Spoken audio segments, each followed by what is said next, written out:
क्या आपने कभी गौर से देखा कि बंदा इतना सोचता क्यों है? इंसान इतना क्यों सोचता है? अगर इसके पीछे का कारण आपको पता चल गया तो आपकी एंजाइटी पक्का ठीक होगी। बस इस कंटेंट को अंत तक देखना, बीच में छोड़ना नहीं, क्योंकि आधी अधूरी जानकारी खतरनाक होती है। सोचना इंसान का एक स्वभाव है, एक आदत है, लेकिन अगर ये आदत धीरे धीरे लत बन जाती है तो प्रॉब्लम क्रिएट करती है, तो समस्या खड़ा करती है, एंजाइटी डिसऑर्डर क्रिएट करती है। कुछ बंदे सोचने की इस आदत को कंट्रोल कर लेते हैं और फिर अपने काम पर लग जाते हैं, लेकिन कुछ बंदे ऐसे होते हैं सोचने की इस आदत को, इस लत को कंट्रोल नहीं कर पाते और इसमें फंस जाते हैं, इससे बाहर नहीं निकल पाते। और सोचने की यही आदत एक गहरी लत बनती है और धीरे धीरे एंजाइटी डिसऑर्डर बन जाती है। तो सिंपल, सबसे पहली चीज, बंदा ज्यादा क्यों सोचता है, इंसान ज्यादा क्यों सोचता है? इसका सबसे पहला कारण है खाली दिमाग। जब बंदा खाली रहता है तभी उसका मन विचारों को पकड़ता है। हमने बचपन में एक कहानी सुनी जो 100% सही है।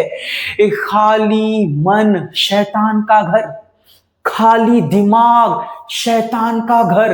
यानी जब भी हमारा दिमाग और मन खाली रहता है तो कोई ना कोई विचार पकड़ लेता है, कोई ना कोई समस्या को पकड़ लेता है, बीते पल रिग्रेट, पछतावे को पकड़ लेता है, आने वाले डर, भविष्य के विचार को पकड़ लेता है और विचारों ही विचारों में इस समस्या का समाधान ढूंढने लगता है और इसी दुष्चक्र में फंस जाता है। ये आदत लत बन जाती है और धीरे धीरे एंजाइटी डिसऑर्डर बन जाती है। यानी अननेसेसरी थॉट से बचने के लिए, विचारों की लत से बचने के लिए, एंजाइटी डिसऑर्डर से बचने के लिए सबसे पहले अपने आप को व्यस्त रखो, अपने आप को बिजी रखो। फिर आप बोलोगे सर अपने आप को बिजी रखता हूं, व्यस्त रखता हूं, लेकिन जैसे ही खाली होता हूं वैसे ही फिर से विचार पकड़ लेते हैं, थॉट्स पकड़ लेते हैं। भाई मानता हूं, पकड़ लेते हैं, विचार पकड़ लेते हैं, लेकिन आप पूरी तरह से खाली हो जाओगे और विचार से बस लड़ने लगोगे, कुछ करोगे नहीं, खाली बैठे रहोगे तो ये कोई समाधान नहीं है भाई। बहुत ही प्रैक्टिकली काम करना पड़ता है, सिस्टमेटिक तरीके से काम करना पड़ता है, साइंटिफिक तरीके से काम करना पड़ता है। अपने आप को तो व्यस्त रखना ही है जिससे मन अननेसेसरी थॉट्स को पकड़े ना, समस्या को पकड़े ना, विचारों को पकड़े ना, इसीलिए खुद को व्यस्त रखना ही है। मन ज्यादा क्यों सोचता है? इसके पीछे दूसरा कारण है सुरक्षा की चाह, सिक्योरिटी की चाह।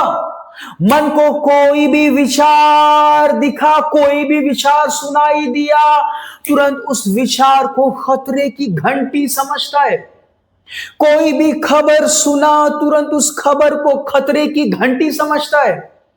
किसी की भी बात सुनी, उस विचार को भी खतरे की घंटी समझता है और खतरा समझकर, डर समझकर तुरंत उसे पकड़ लेता है। उससे बचने के लिए अभी इसी वक्त तैयारी करने लगता है और इसी तैयारी करने की चाह को हम बोलेंगे बचने की तैयारी करना, सुरक्षा की चाह। और इसी वजह से वो सोचने लगता है, ओवर थिंकिंग में फंस जाता है और सोचने की लत में फंस जाता है।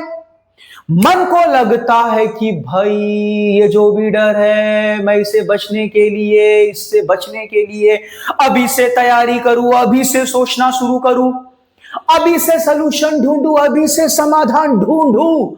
और सलूशन समाधान ढूंढने के चक्कर में वो सलूशन समाधान ढूंढता नहीं है, बस बचने का तरीका ढूंढता है। विचारों ही विचारों में सोचता रहता है। ये रिपीटेशन चलती रहती है, ये आदत बन जाती है, लत बन जाती है, ओसीडी बन जाती है, जो ऑटोमेटेड मशीन की तरह चलती रहती है। लेकिन गहराई से देखिए इसके पीछे जड़ क्या है। आप भविष्य से बचना चाहते हो, आप फ्यूचर से बचना चाहते हो, फ्यूचर के ऐसे डर से बचना चाहते हो, फ्यूचर की ऐसी समस्या से बचना चाहते हो जो अभी तक हुई ही नहीं है, जो सामने आई ही नहीं है और जिसकी होने की कोई संभावना ही नहीं है। बात को समझिए। मन को लगता है कि भाई पहले से सोचता रहूंगा ना तो डर से बच जाऊंगा, लेकिन यह मन का झूठा विश्वास है। बात को समझिए। मन को लगता है कि मैं अगर डर को पकड़ के रखूंगा तो सब कुछ ठीक रहेगा।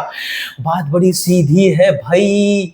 सच वही है जो सामने दिखता है, सच वही है जो सामने दिखता है। आपकी आंखों के सामने कोई समस्या नहीं है, कोई प्रॉब्लम नहीं है।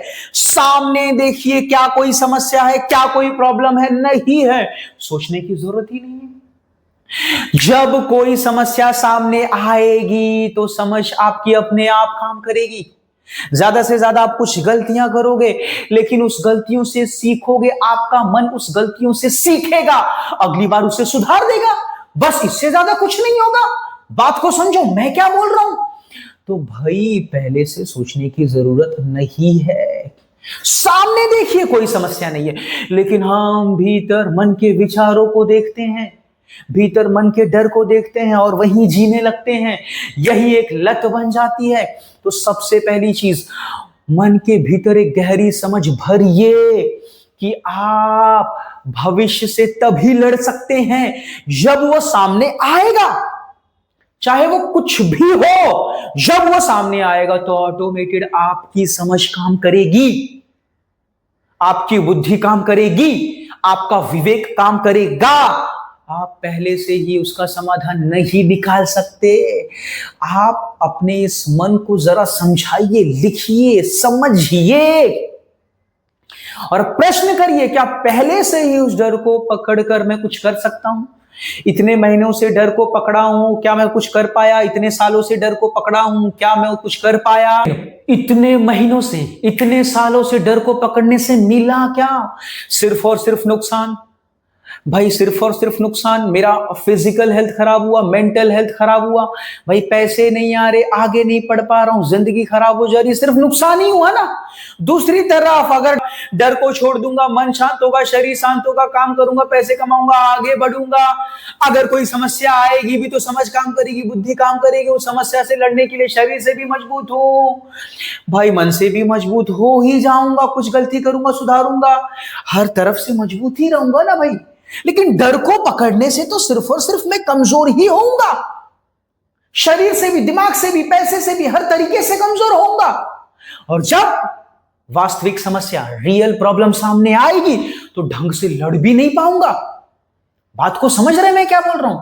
तो ये गहरी समझ जरा पैदा करिए, जरा गहराई में जाइए, जरा लिखिए, इस तरीके से लिखिए। बात समझ रहे कि नहीं? जब भी आप लिखते हैं तो फायदे और नुकसान की बात करें। लिखने के पीछे आपका इंटेंशन होना चाहिए डर को समझना है। लिखने के पीछे आपका इंटेंशन डर से भागना नहीं होना चाहिए, डर को समझना होना चाहिए। और जब आप इस तरीके से डर को समझेंगे तो धीरे धीरे डर की पकड़ छूटेगी। सिक्योरिटी की चाह छोड़ दीजिए। आप सिक्योरिटी की चाह, आप डर को पकड़कर वैसे भी कुछ उखाड़ नहीं पाओगे।